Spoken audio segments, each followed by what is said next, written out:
So I'm in the middle of this repair here for a 2000 Honda, what is this? Odyssey. No crank, no start, or you might call it a barely crank, no start. The engine does move a little bit, but it quickly quits. The car was recently driven through 3 feet of water in a flash flood that happened today, and so now the car is stuck. I've already checked the battery voltage. It's at 12.63, should be good, and had even tried hooking it up to my car for continuous power, and it barely moves at all. So we're gonna check to see if there's maybe a bunch of fluid and probably water in these spark plug chambers, and so we're gonna remove each of the ignition coils and the spark plugs beneath, which I've actually taken out those spark plugs. But this is what you do here. Remove the 4 10mm screws from the top engine cover, and then there's this cover here that was sitting here. It's got plastic screws that you can easily take out here and here. You remove that. Then you've got the ignition coils that are secured down here. They have Allen head fasteners that go right in here, and I couldn't tell you what size they are because I didn't have the proper Allen keys on me. I mean, this is what they look like, but you know, we did find an Allen key that was good enough to get the fastener out of there, and so with that we're able to lift this out. And of course you need to remove the connection to the ignition coil too. There's a tab here, you push that in and the tab comes out. You pull out the ignition coil. I'm keeping them in their original configurations. So I've got the this is left, middle, right on the front, and that's left, middle, right on the back. This middle back one was most interesting because if you try to pull it straight out, it's going to hit this coolant hose here. I had to turn the ignition coil head upside down and then kind of push this hose down and pull that out of the way. And we've already tested one. We've already tested by removing one spark plug out of here and turning the engine over, and there is water coming out of here. So what I'm going to do is continue removing spark plugs from the rest of the engine and hooking it up to my car again for continuous power, and we're going to keep cranking it over until all the water is expelled. One of the things I've noticed about this vehicle is that it looks like there's a lot of rust down in the spark plug wells. You know, I'm not sure if that really has a whole lot of bearing on what's going on today, but you know, when you're working on your car or someone else's car, you know, you take notice of these things. It looks like water has gotten into these chambers before. Each of these spark plugs are a little difficult to take out, and while the official manufacturer recommendations are that you don't need to use anti-seize, I'm definitely going to use anti-seize on these spark plugs. In addition, these spark plugs also look pretty well rusted themselves, and while I'm not thoroughly familiar with the spark plugs on this model, I'd like to get this in focus. You know, beyond that porcelain base, I don't see any electrodes, so I'll be checking up Google images and AutoZone images for parts for this model and see how much electrode they have. I'm pretty sure that these spark plugs need to be replaced, and that my friend who owns this vehicle should run down to AutoZone before I even put any spark plugs back in here. So just for the record, this is what this sample of what the spark plugs look like. They're pretty screwed. Only one of them looks decent. All of them are out, and now we're gonna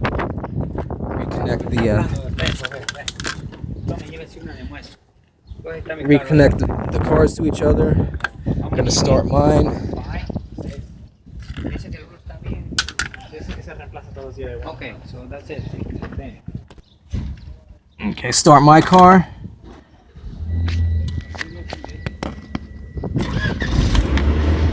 Reconnect to What is this, an Odyssey again? Reconnect to the Odyssey.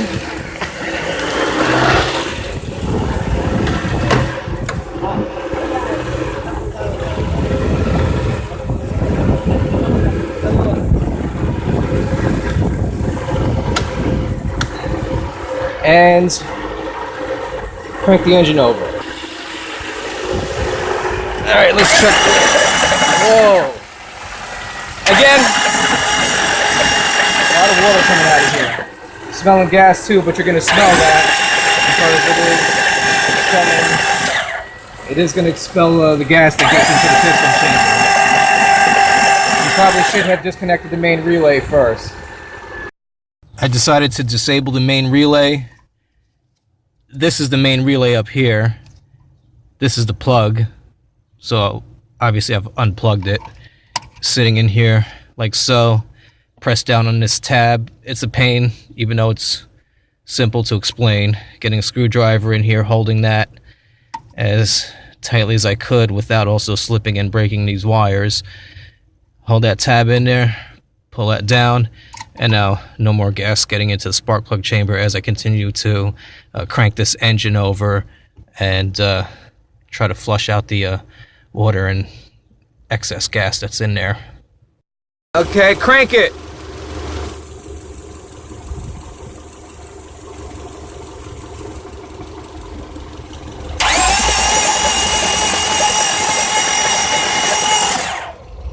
Rest!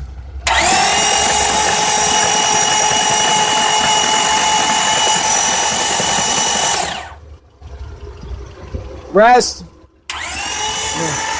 No, rest means don't do anything. Okay, great.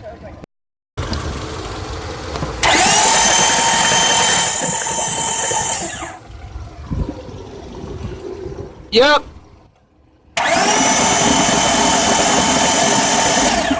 Stop!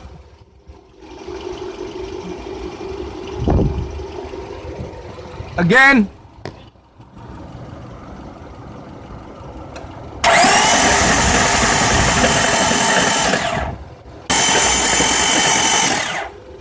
I'm still seeing sprays of stuff and checking the odor of what gets sprayed out of my glove. I don't think I'm smelling any gas off of it, so I'm pretty sure that what it is expelling is water. There was a lot more in the beginning. There's a good deal less coming out of there now. I might do this a few more times to make sure and hope that it's enough to allow the car to start, because I don't want to have to put all this stuff together, find it doesn't start, and have to take it back apart again. The spark plugs on the van were pretty screwed. We've got brand new Autolite 55224s. Now, according to the NGK website, this is supposed to be, and this is an Autolite spark plug, but you know the standard should, you know, all these spark plug manufacturers are supposed to adhere to the car manufacturer standards, and that specification according to NGK is supposed to be 0.40 inches. That comes out to 1.02 millimeters. I'm going to use my flat feeler gauges to gauge that here, and I'm actually using two blades that have the following gaps on them: 0.508 millimeters and 0.483 millimeters. Then it adds up to a little less than 1 millimeter, and that's the closest match I've been able to find with these gauges.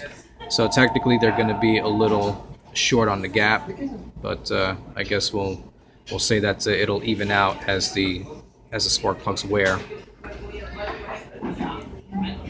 So I've got these two gauges together, pushing them flat, and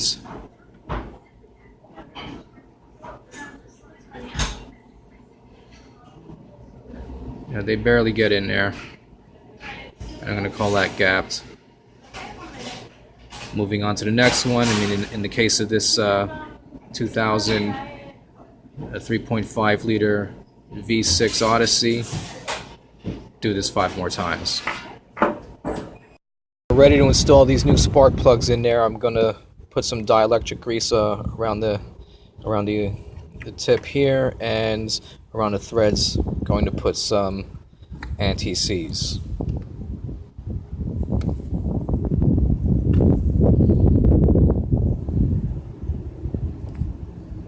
That's good there.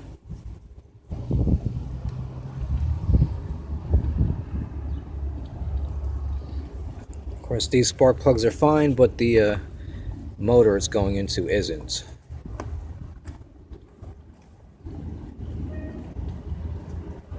I'm going to be a little generous with it.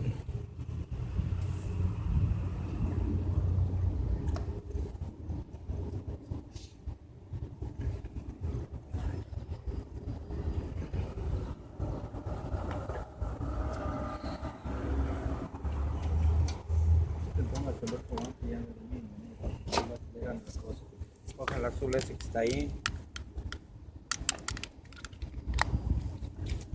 Exacto. Coge la una. Cada puesta una. Exacto. Tiene que coger esa pomada, ponerla aquí. Ahí, esta persona. Bueno, ahora sí, carga el Get my breaker bar. Tighten this down snugly and then check it with the torque wrench.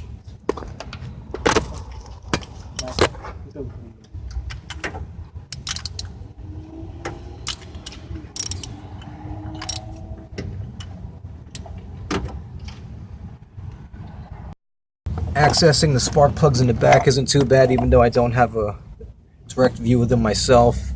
I've got one down in here already. I mean, this is a exploded view of the engine. We go in towards the back. You can drop. I've dropped this in here. I've already got it threaded so the spark plug didn't come out, but I've already managed to get it threaded down, and I'm doing it by hands as much as I can. Anti-seize on it, of course, because this engine is at least its threads are somewhat corroded. And I'm going to finish this off with a ratchet. There's plenty of room in the back here to get a ratchet head in there.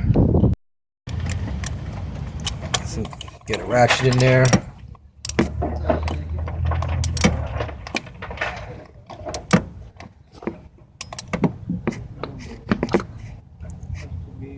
You won't get a great view, but you get the point that you got good space in here to do this. Back middle spark plug going in. Just drops right down. Got to get past this coolant hose. Got a little bit of my extension sticking out, and that's enough grip for me to start threading it. Going for the back right side spark plug. Drop that in there, feel around in the back, found it, we can see it on the camera there. The hand thread to start, and when it stops turning by hands, you put the ratchet on it.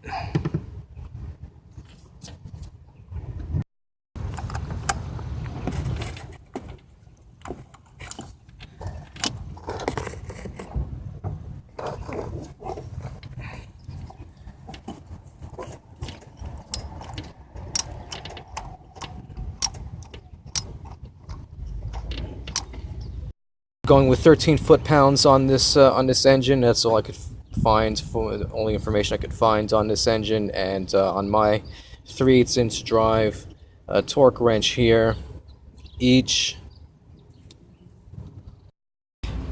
marking here on the torque wrench represents 12 inch-pounds. I'm looking for 156 inch-pounds. So to get that on this torque wrench, I had to set the ring at, or the 0 to the 120, seen there, and then go another 3 marks in towards the right. So I turned this ring this way towards the right, clockwise, and now I'm lined up on number 3. I'm at 13 foot-pounds. Fortunately, I have space here for another 3-inch extension, and with that, I can torque it, and there you go.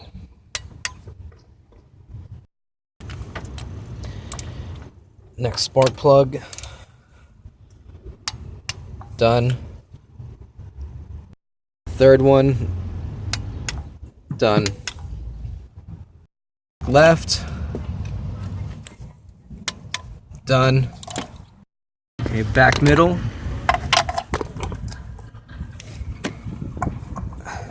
Just jam that down in there past the hose. And I'm not sure if I'm going to be able to get the ratchet in there. I'll work something out. Get the clearance I need. I took this half-inch drive on this side to 3/8 on this side adapter. So this 3/8 side will go into the 3/8 short extension I have sitting in the back here, and then I have another 3/8 on this side. Oh no, a half-inch drive adapter to 3/8 on this side, so that the 3/8 torque wrench can still fit. And let's see if that may not be enough. That may be too much anyway. Let me see. So I got it in there, and you know, there's just some light contact here, no big deal, and torque it. That's it, done. On this last one, back spark plug on the right, I'm doing the same short extension scheme I did on the one to the middle. It's working fine. I've got all the space I need to do this, and boom, done. Check it. Alright, it's done. It's time to do the ignition coils. I'm going to put them back in the same place that they were in to start with. This one went here in this nearest spark plug hole.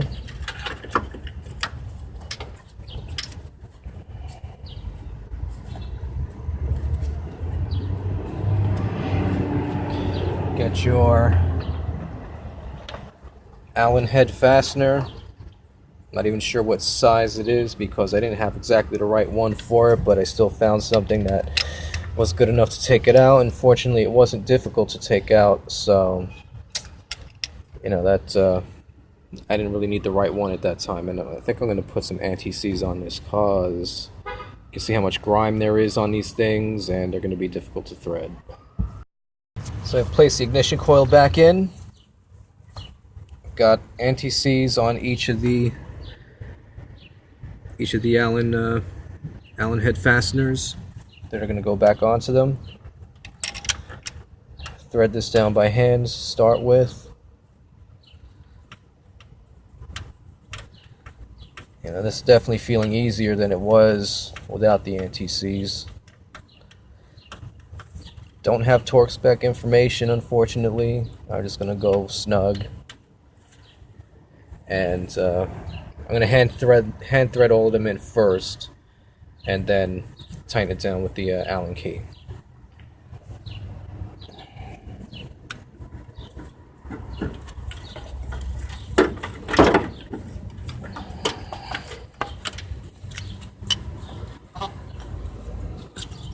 I guess this is not a bad time either to reconnect the ignition coil. Pretty simple. Just snap it down. Little test to see if this is secure. Doesn't wedge off.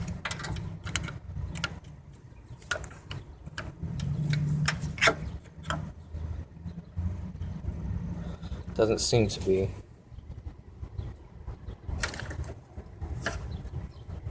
It's good. Next.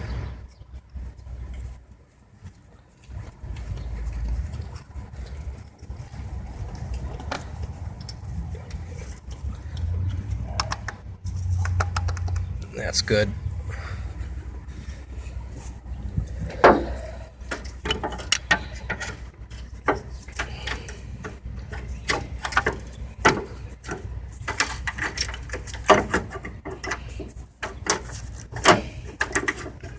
It was nice of Honda to allow enough space to work in here without making a big deal out of it.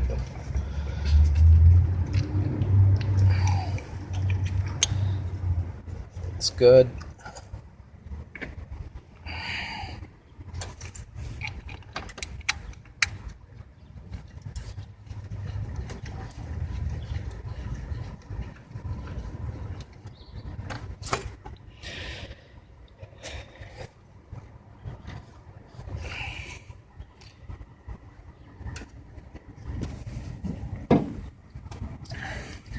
Okay, now we're going to back left.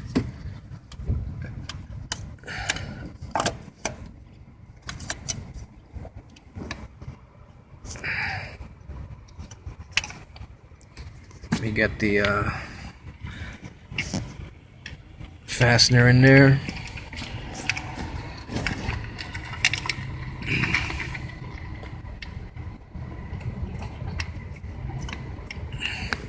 That dropped down all the way without leaving any head exposed to thread. Probably gonna have to check that out with the Allen key later after I finish the getting the next two in there. And for now, I'm going to plug the ignition coil back together. And it probably did that because it's not seated. The ignition coil was not seated correctly.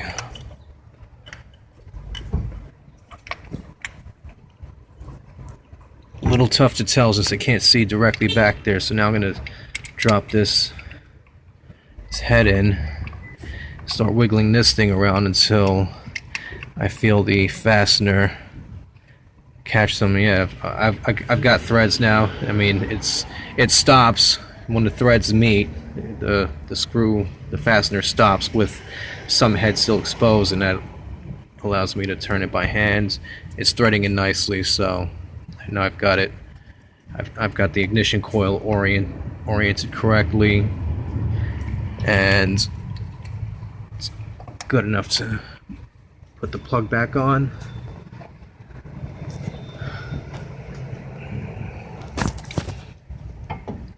This one was the trickiest. Not too bad really, but probably gonna have to turn this around.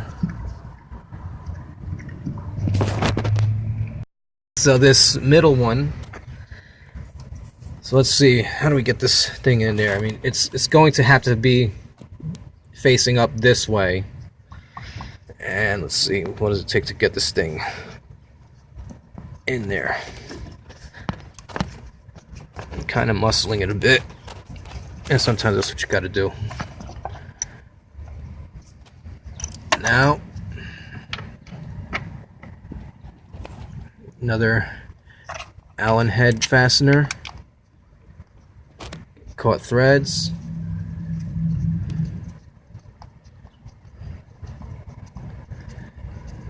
It's going,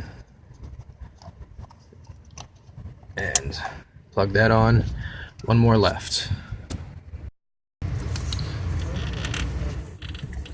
Alright, so back there, I can't even see it too great myself. My best view is actually through the camera right now. No biggie. And the last ignition coil connector, done.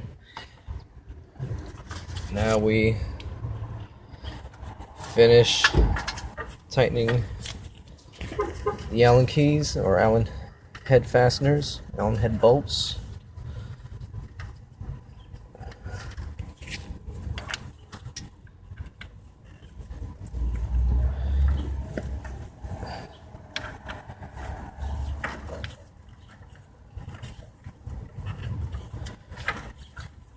There are better Allen head tools to use for this, but I don't have all my stuff on me today.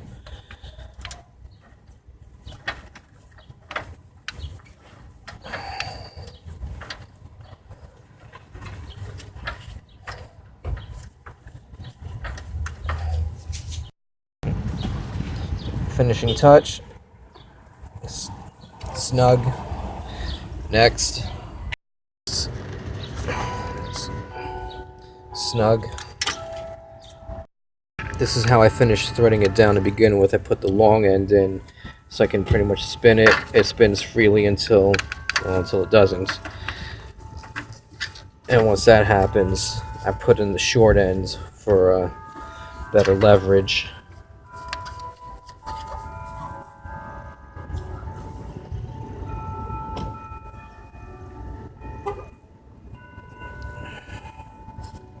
And there you go, tight. It's good. Access is a little easier, at least on this one. or maybe not. This hose is in the way of the key.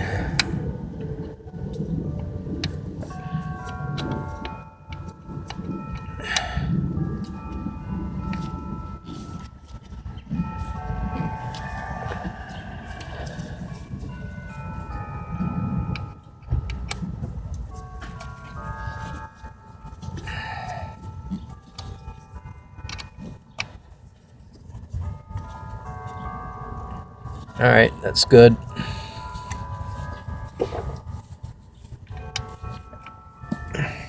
Back middle. And while this one has overall been the biggest pain, it's easiest for me to finish threading, at least with this tool. Snug, and now I'll go up the short end for better leverage. And snug, alright. Last and not least. Alright, last one, and just twirling it with the Allen key until it stops, and then I'll put the short side in for better leverage to finish snugging it down. Alright, it's already stopped there. That's it. Put this cover back on, so everybody knows he has a 3.5 liter VTEC.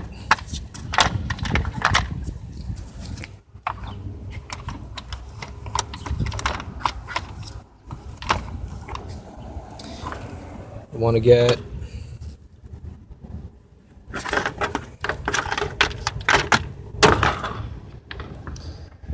this plastic screw. It's not even a screw, but this plastic fastener right there. This needs to go into here. And there's another one on the other side.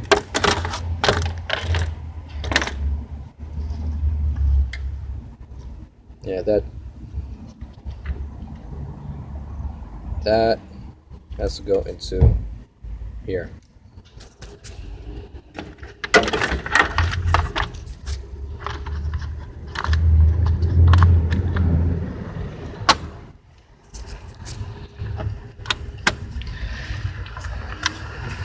Push them down, and I'll apply a screwdriver to them.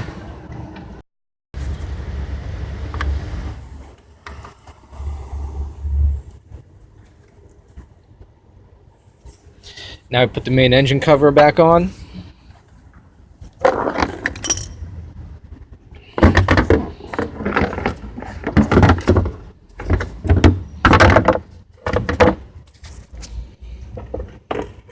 There's the 4 10mm bolts matching here to there, this to that, and so on.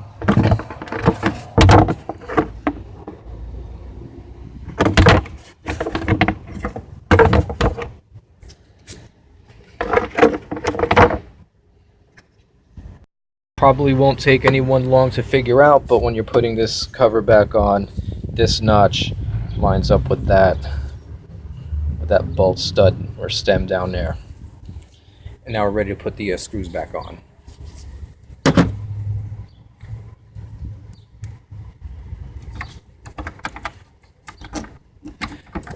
Drop that in there. Drop that in. Drop in. Drop in. And start tightening.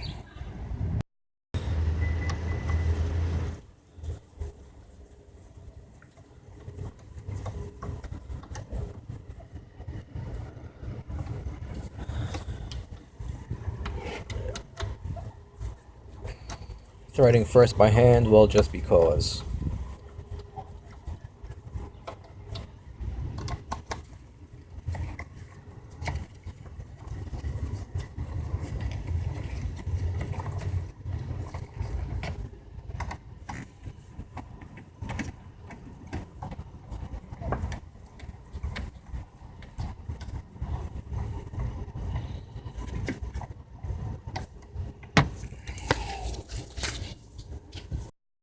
finishing touch. Using a breaker bar, you could use a ratchet.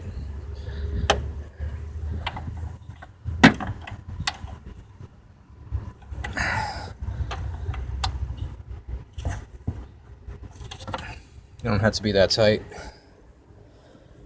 And now we're ready to see if this this car can start up again.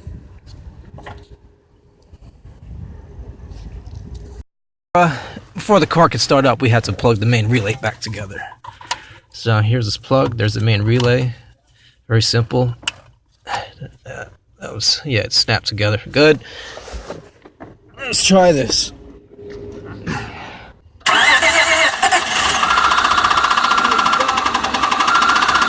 Give it gas. That doesn't sound right. For the moment, it has to be just like that because. Do it again. Do it again.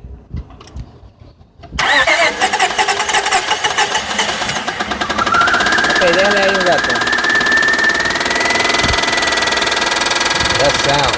But it is different thing than that. Yeah. Does it normally make that sound? In conclusion, the van did start up and was able to move. The owner continued to use the van for the rest of the night. I did not have all of my tools on me at the time to thoroughly check out the new noise it was making. It appeared to be coming from the top accessory belt pulley, but I couldn't confirm it at the time. We also checked the engine oil after a test drive and found it to be light brown and milky. Definitely water in the engine. He got the oil changed the next day. He reports that the noise is still happening and increases in frequency with acceleration. Acceleration is also worse than it had been before driving it through the water. I will update this video description with the outcome for his vehicle.